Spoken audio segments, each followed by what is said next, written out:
Witam serdecznie. Z Passatem 8. generacji miałem okazję zapoznać się już niemal pół roku temu na Sardynii, ale wtedy miałem samochód zaledwie przez kilka godzin. Tym razem samochód wylądował w Krakowie, w naszej redakcji i mamy znacznie więcej czasu, aby przyjrzeć się jego pozostałym aspektom, na które na Sardynii po prostu zabrakło czasu. Zapraszam na test Volkswagena Passata B8.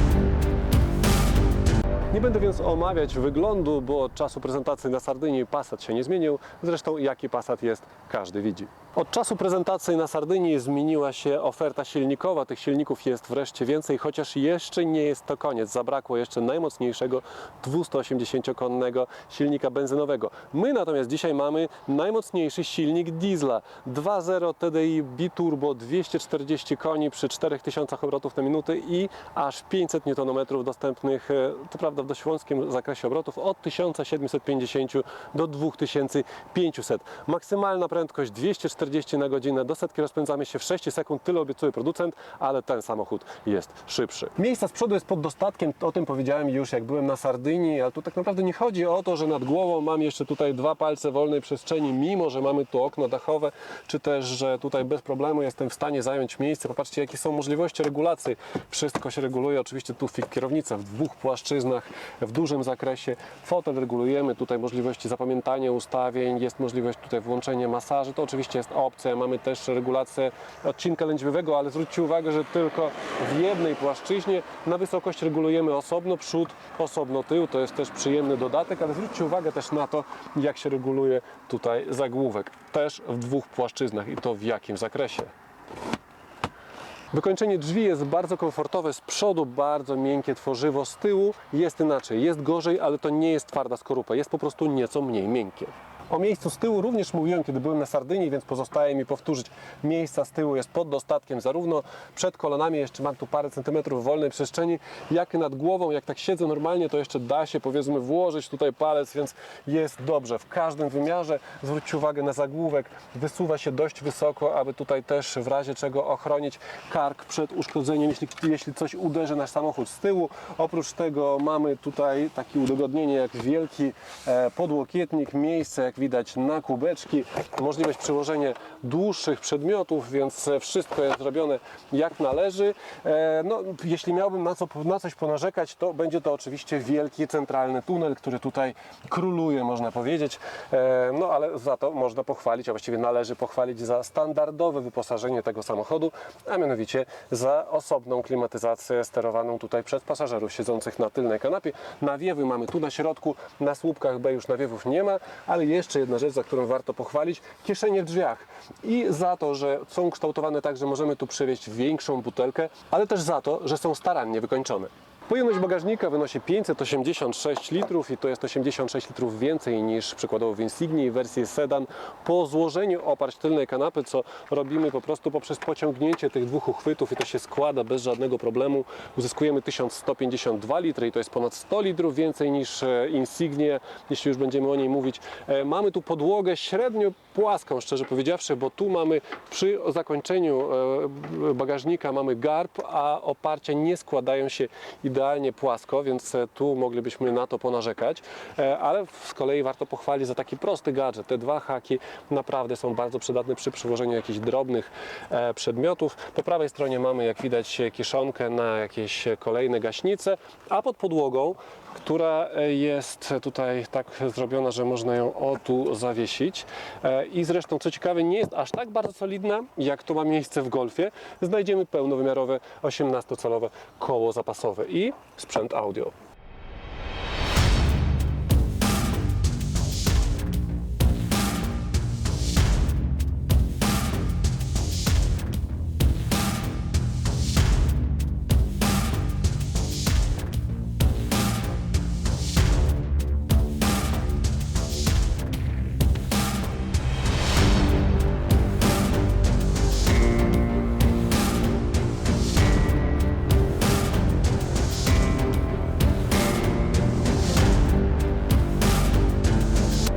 wirtualnych zegarów Passaci już na szybko omawiałem podczas prezentacji na Sardynii, więc teraz tak tylko na szybko powtórzę to wszystko najważniejsze, co można na tym zestawie zobaczyć, a więc przy pomocy tych przycisków przyłączamy tak naprawdę wszystkie funkcje.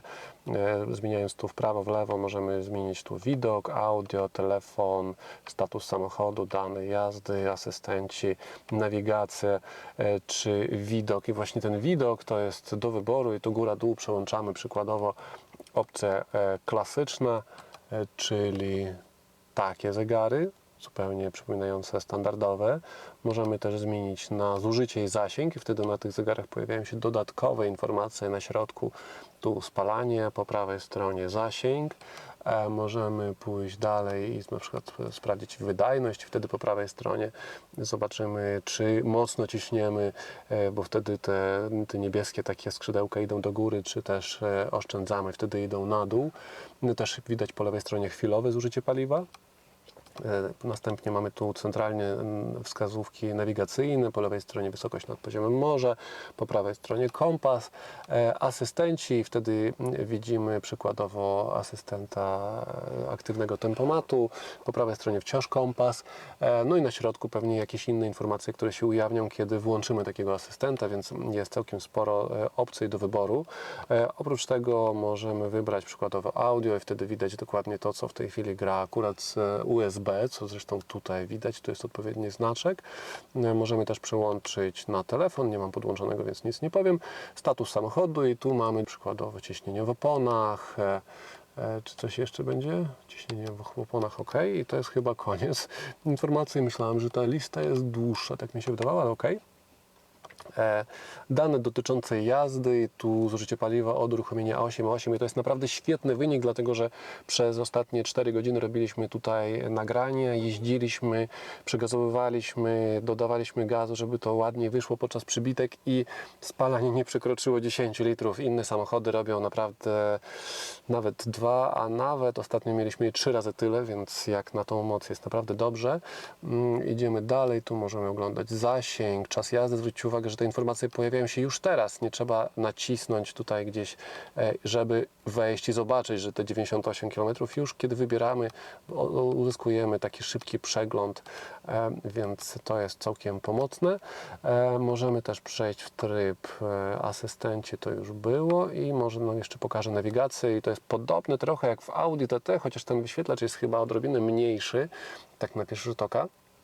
Wiecie, kiedy wciskamy tutaj OK, to zegary stają się nieco mniejsze, a mapa staje się siłą rzeczy nieco większa, więc możemy dodatkowo jakby mieć podgląd na to, co się dzieje naokoło nas. Tutaj jeśli chodzi o mapę, oczywiście jednocześnie możemy tutaj włączyć nawigację, więc tu oglądamy akurat dane z Google Map, natomiast tutaj widzimy akurat taki tryb i odpowiednio możemy zmienić tutaj na przykład, nie, tutaj zmieniłem chyba coś innego, OK, może, w każdym razie można zmienić skalę, tutaj ustawić jedną skalę, tu ustawić inną skalę, to też jest bardzo pomocne przy orientowaniu się gdzieś tam w nowej miejscowości. Także bardzo rozbudowany system, bardzo wygodny i z tego co pamiętam, bo się chyba przewijało na Zachar Off któryś z pytań, jak drogie tak naprawdę jest to dodatek, okazało się, że to kosztuje zaledwie tam, no nie pamiętam teraz, ale kilka albo parę nawet tysięcy jako dodatek do jakiegoś większego pakietu, więc gdybyście się zastanawiali, niewiele by już brakowało do tego zestawu, to moim zdaniem warto za niego dopłacić. Zobaczmy jeszcze opcję tej mapy. Tu w ustawieniach możemy wejść na przykład opcję trasy. Do wyboru mamy 3 trasy alternatywne, trasa ekonomiczna, szybka lub krótka do wyboru, trasa dynamiczna, czyli będzie się dopasowała do jakichś zmian. Możemy unikać tutaj dróg płatnych, tuneli, autostrad i tak dalej. Możemy też wejść przykładowo w opcję tankowanie, więc samochód będzie nas ostrzegał o braku paliwa, będzie wyszukiwał najbliższą stację. W ustawieniach zaawansowanych możemy tu wybierać inne różne informacje, które ma być wyświetlane na ekranie. Możemy ustawić też maksymalne prędkości, żeby samochód pomagał nam to dopilnować. Pokazuje znaki drogowe lub je ukrywa, zalecenia pasa ruchu, ustawienie Google Earth. Z internetu możemy ściągać informacje o atrakcjach, z Wikipedii itd. Możemy też na przykład ustawić, jakie komunikaty nawigacji nas interesują, jaka głośność itd. To możemy wybrać na przykład głośność jakaś tam, komunikaty nawigacji, ok, muzyki akurat nie prosiłem, nie wiem po co się włączyła. Usługi online, CarNet, więc można tutaj z internetu ściągać moje cele specjalne i jakoś tam z tym zarządzać pewnie gdzieś online, żeby tutaj już były automatycznie widoczne, więc tych opcji naprawdę jest sporo. A teraz sprawdźmy, jak to działa, jeśli chodzi o wybieranie, albo na początek na przykład sprawdźmy, jak to działa, jeśli chodzi o skalowanie. Jak widać, wszystko działa naprawdę bardzo płynnie.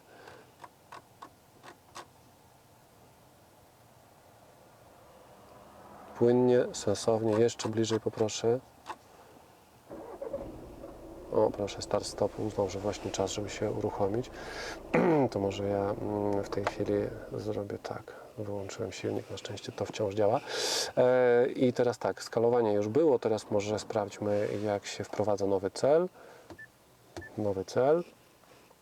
I tu możemy albo podyktować ten cel, albo też wybrać. Przykładowo wybieramy tutaj ulicę Drewnowska, zamiast tego możemy wybrać na przykład ulicę Długa. Na pewno jest w każdym mieście, oczywiście jest, proszę bardzo, ulica Długa, na przykład 69. Też musi być w każdym mieście taka ulica. Łódź, jak wy żyjecie bez numeru 69? No dobra, to może niech będzie 59. Proszę bardzo, od razu pokazują tutaj zdjęcia satelitarne, jak to wygląda. No i możemy tam zapisać, czy pojechać, czy wybrać opcję trasy. I to chciałem pokazać. Teraz klikamy tutaj i wchodzimy na zdjęcia i widzimy dokładnie, jak wygląda adres, pod który jedziemy. Czy to nie jest genialne? To jest naprawdę fajne i to możemy przesuwać. Jak widać, możemy pewnie podróżować też. Zaraz zobaczmy, gdzie to wylądowałem, w jakiejś ślepej ulicy, ale tu mogę przejść dalej. Mogę? Mogę? Mogę? Mogę. Proszę bardzo, jestem dalej i jeszcze dalej. W zasadzie nie ma co się podniecać, to jest tak samo jak na komputerze, ale to jest już w samochodzie. To naprawdę fajnie działa, podoba mi się. I teraz radio. Ja nie chcę radio, ja chcę nawigację. Dlaczego on mi tak... Dobrze, nowy cel. Voice. Voice. To może tu.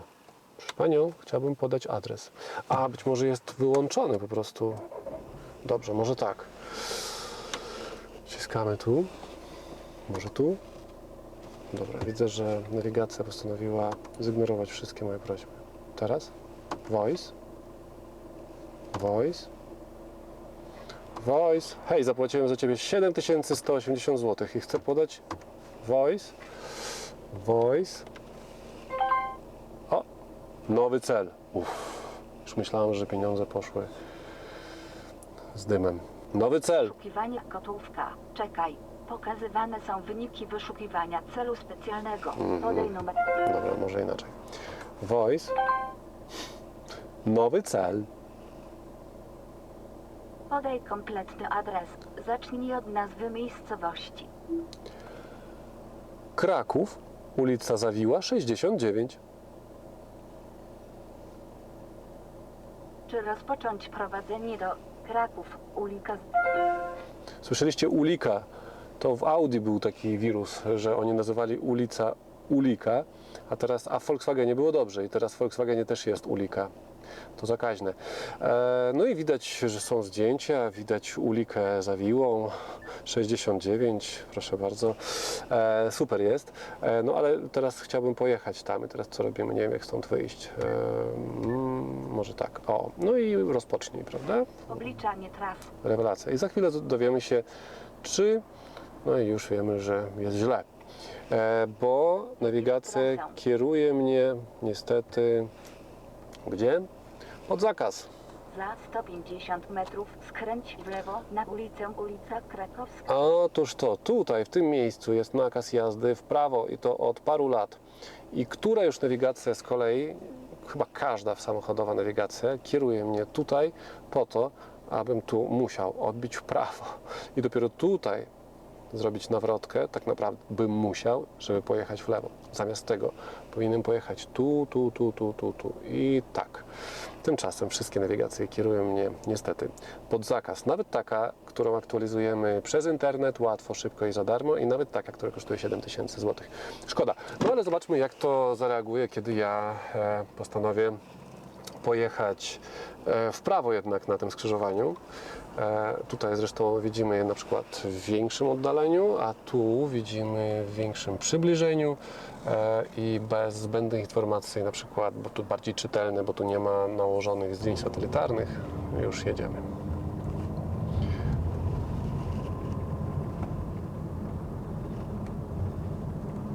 Teraz skręć w lewo. Ok, zawczasu dostałem informację, że mam skręcić w lewo. Oczywiście skręcam w prawo, bo w lewo nie ma co robić, tam jest zakaz. I kiedy będzie reakcja? Jedziemy? O, już. 50 metrów skręć w prawo na ulica Rynek. No dobrze, to jest dosyć standardowa reakcja, bo wszystkie nawigacje w pierwszej kolejności próbują zrobić tutaj Teraz skręć w prawo i manewr pod tytułem zrób nawrotkę i jedź tam, gdzie kazałem, ale ja jadę dalej, do jedynego sensownego wyjazdu na Zakopiankę. Skręć w lewo i A teraz? znowu skręć w lewo. No dobra, ta się upiera, ta woli jednak O, jeszcze gorzej. Ta każe mi jechać stodołami, jakimiś miejskimi drogami, ale nie chcę skręcić na Zakopiankę, która jest tu już widoczna na mapie.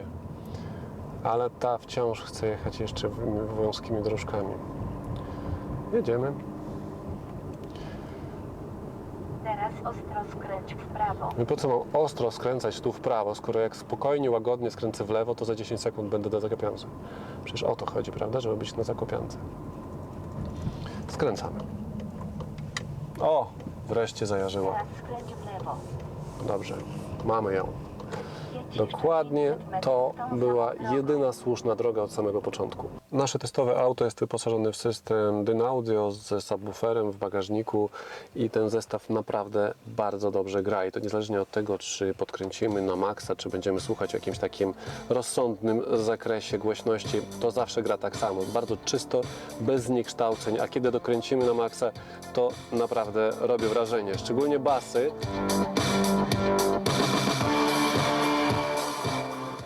Oczywiście przez YouTube'a tego nie docenicie bezpośrednio, ale mówię, to gra fantastycznie. Oprócz tego możemy całkiem sporo rzeczy poustawiać. Tu na przykład ustawienia dźwięku. Możemy ustawiać, tutaj mamy 3 equalizery do wyboru. Możemy też zmieniać ustawienie surround. Możemy też zmienić balans kanałów i to w bardzo prosty sposób, nie przesuwając jakiejś tam strzałki na ekranie, tylko na wprost. Przód, tył lub tylko tył lub przód lewy, przód prawy i jednym przyciskiem tak naprawdę osiągamy nasz efekt. Możemy też wyregulować subwoofer, tu jest na -4, to nie przypadek, dlatego że kiedy ustawimy mniej więcej na 0, to wtedy gdzieś tam na ostatnich powiedzmy 5% głośności już troszkę zaczyna dudnieć. Już czuć pewne zniekształcenia, więc co dopiero gdybyśmy przykręcili na +9, to myślę, że nawet nie jest tak źle. No, tak jak mówiłem, system gra naprawdę rewelacyjnie. Myślę, że tutaj nikt nie będzie narzekał. Mamy też możliwości wyboru różnych źródeł dźwięku, prawda? Mamy jukeboxa, bardzo zresztą rozbudowany system, bo mamy tu chyba kilkanaście gigabajtów, możemy wgrywać własne utwory i tu możemy przykładowo przeglądać. Tu jest lista różnych utworów. Tutaj Volkswagen dla dziennikarzy przygotował jakąś tam listę, żeby można było docenić, jak to wszystko gra, jakie są możliwości i ogólnie spędzić przyjemnie czas w samochodzie. Oprócz tego mamy tu, jak widać, kartę SD1, SD2, napęd DVD, USB, Bluetooth. Nawet można odtwarzać przez, jak widać, połączenie Wi-Fi. Tutaj w schowku mamy 2 napędy, jak widać, znaczy 2 gniazda dla kart SD1, SD2. Tu też jest karta SIM. Samochód jest cały czas podpięty do internetu. Oprócz tego widzimy tu napęd DVD. Jeśli chodzi o właśnie to podłączenie do internetu, to mamy tu różnego rodzaju informacje, jak widać tu i ówdzie jakieś mamy korki, wypadki, wszystko to wiemy. Tu jest coś takiego jak CarNet i tu jest pobieranie danych właśnie przez tą kartę SIM, więc możemy wybrać jakieś tam parkingi, stacje paliw i tak dalej, czy też po prostu obejrzeć pogodę. Więc mamy teraz, nie wiem czemu pokazuję Skawinę, bo ja jestem akurat blisko Skawiny, ale wciąż w Krakowie i tu mamy informacje o jakimś tam, prawda, opadach, o wszystkich warunkach pogodowych, także wszystko tu możemy przeczytać, możemy wejść też w wiadomości, pobieranie danych, więc tu zapewne zobaczymy coś i właśnie zobaczymy zapewne nie po polsku. Tak podobnie jest też niestety w Audi, gdzie możliwości są, ale po polsku nikt niestety nie dostarcza tego strumienia newsów.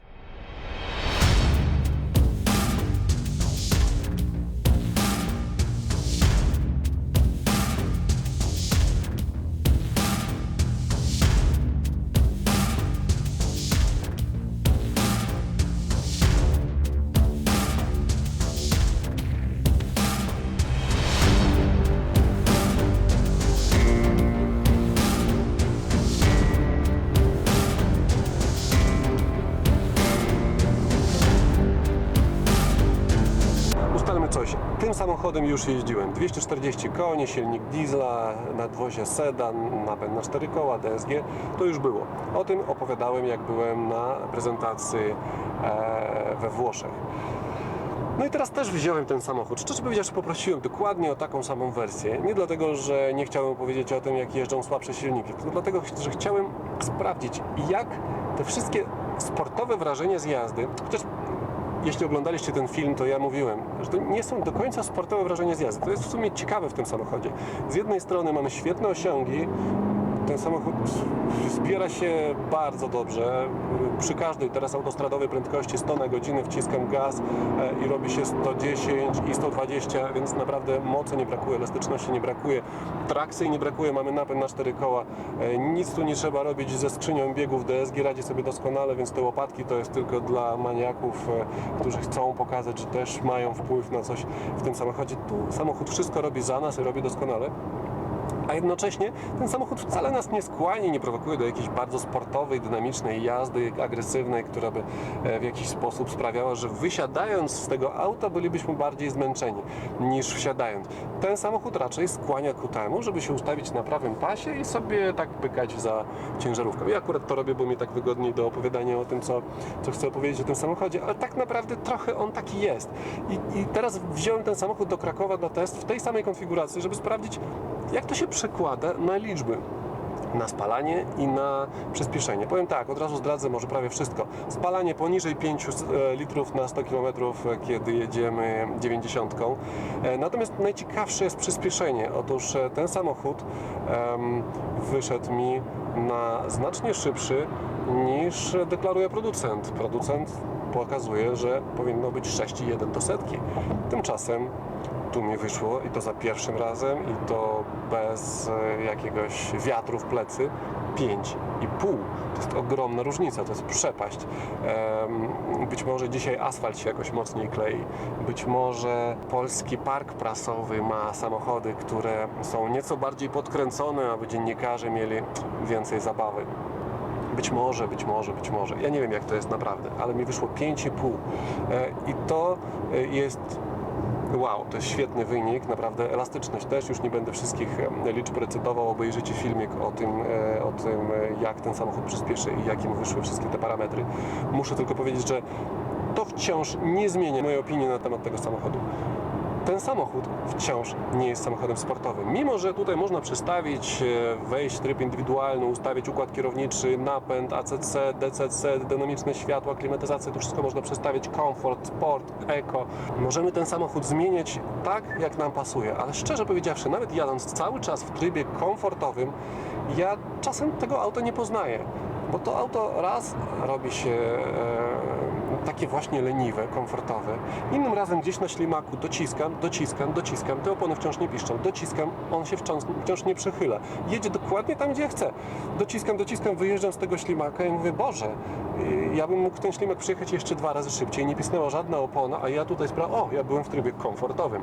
Więc tak naprawdę te wszystkie zmiany trybów to jest, nie wiem czy potrzebne, dlatego że nawet w takim jednym trybie ten samochód raz skłania do relaksującej jazdy, a innym razem potrafi i przyspieszyć, i mocniej na autostradzie nawet pozwolić na zmianę pasa i na ślimaku mocniej docisnąć, mocniej zrzucić gaz. Ten samochód po prostu stabilnie jedzie tam, gdzie wskazuje kierownicą, jedzie tak szybko, jak wskazuje prawą nogą. Także auto, nie mam nic do dodania. To, co powiedziałem na włoskiej prezentacji, wciąż jest aktualne.